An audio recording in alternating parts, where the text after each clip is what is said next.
Hi guys, Steve here from Fubar Bundy Airsoft in Leeds. So Airsoft, as we all know, is a game of honour. We pull the trigger, no matter what you're using, assault, sniper, pistol, gas, whatever. Plastic sphere of death goes slinging towards your opposing player, hopefully hits them, and then they shout hit, hold their hand up, and you're happy you've got that kill. It's a game of honour. But there are other ways of taking the opposing player out when you're playing Airsoft. So what I'm talking about pyrotechnics or grenades. So in Airsoft, we've got a couple of different types of grenade that we can use. So as you can see on my right hand side, we've got reusable pyro in its different forms. So you've got like the impact tremor, the time Dynatex, the dominated by Dynatex, which is an impact, and then the multi-shot 6209 again, which is an impact. For reaching out a little bit further, and if your game sites allow it, you've got the products from Tag or Tag In, which you've got detonation after a timed period. This one's 4.5 seconds. Chalk marking, detonation on impact, and then the Fate hybrid round, which is either detonation on impact or detonation after timed. Those are great. You know, they can reach out depending on which shell you're using up to about 100 meters. Depends on the game site. Most game sites don't allow those because of the nature of them. Throwing these in a woodland environment, not really great. If it's a soft ground, your impacts aren't going to go off. Your times are going to go off because it's a time grenade, but then you've got to go and find it. You don't want to be leaving quite an expensive bit of kit, even though they are cheap to run once you've purchased them. You know, 6209's pack of 100 is about £11 currently, but you need to go and recover this. You don't want to lose it if you chuck it into a bog. So most players use, if you're over 18 of course, use this kind of stuff, which is your Thunder Flash by Enola Gay. The Flashbang Smoke one is a little bit smaller. The problem with these, even though they're a single use, a bit like a firework, you twist the cap off and then you ended up with that, is the weight.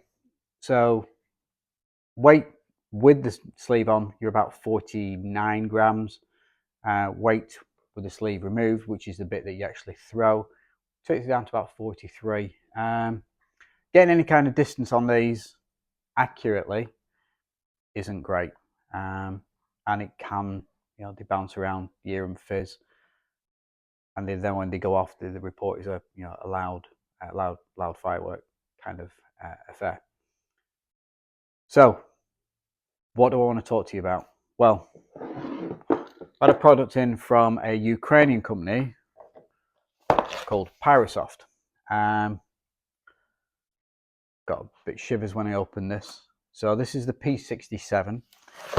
It is, in essence, a replica of the M67 ball grenade. So there are a couple of other companies doing these. Tag In do a very similar one, but it's not as weighty as this. So this, in its form currently, this is 159 grams total weight with 150 grams of chalk, and then the remaining 9 grams is made up of the hard plastic case, which turns into shrapnel, the 1.1 gram of propellant or explosive, and then the plastic fly-off spoon. So these are a ring pull initiated grenade. From pulling the ring pull and then throwing it, you get 3 to 5 seconds before it detonates, with an effective range of shrapnel debris of up to around about 15 meters. You can definitely feel the weight. We've got a set of scales here. I'll show you that they do weigh out 159 grams. You could definitely get a good throw on this. How do I feel about them? A little bit scary. Pyrosoft also do other versions of this grenade, so they do a P-filled one, and then they also do a steel shot or steel powder, which is just under or about 400 grams for weight for training purposes.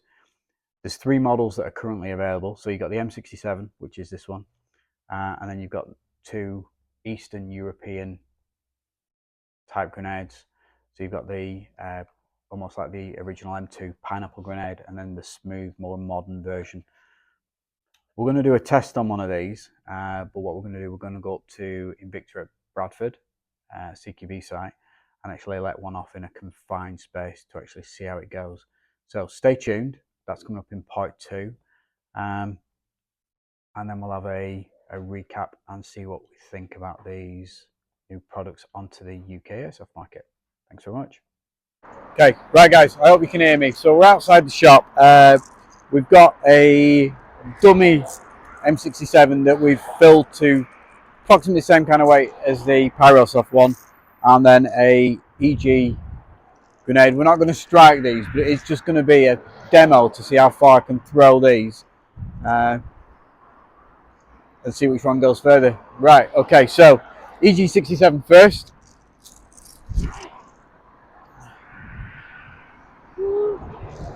Reasonable throw. Right, so M67. Not going to pull the pin because it is just a dummy, but let's just give that a go. Yeah, I need to go and find that now. That's like gone trees. Just the overall mash, you can just get more weight behind it and you can get more of a throw. So is it better to have more weight? We'll wait and see when we actually do the test on the actual grenade. Right, so we're outside. This is Danny from Invicta, one of the marshals. Couldn't wait until we got down to Invicta to try this grenade out.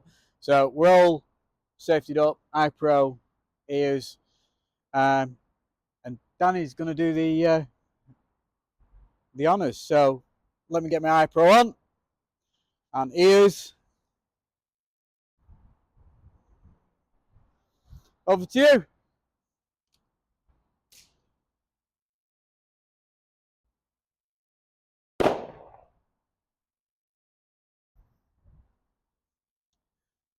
Cool. Well, that sounded pretty impressive through the peltors. Debris landed about 1 metre behind me, so we're going to collect some of the debris and then go back into the shop. Right, so we're back in the shop. We've collected some of the shrapnel that we could find from the P67 we've just let off. Interesting, you know, the shrapnel states from 10 to 15 meters radius. I had a piece of shrapnel land about 1 meter behind me, which I was probably about 11, 12 meters away from where it actually detonated. I think the shrapnel pattern will depend on how it lands, how the actual grenade lands. Else, if you can see on the inside of the actual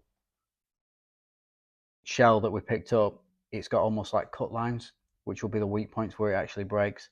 Not, it's never going to actually break fully on there, but depending on how that lands is depending on how that pattern's going to come out. Interesting concept. Certainly adds a new dimension, you know, a proper weighted throw.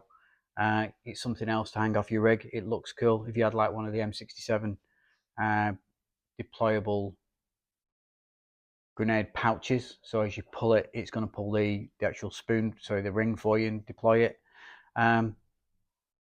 3 to 5 seconds delay, is that long enough? You know, can you imagine these getting posted in trenches if you're a local site? Used kill radius, should they be allowed in close combat, you know, close confines? Would you like to be the person throwing it? And how do you feel on the receiving end, so to speak?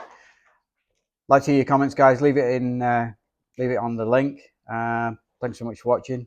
See you on the next one. Thanks very much.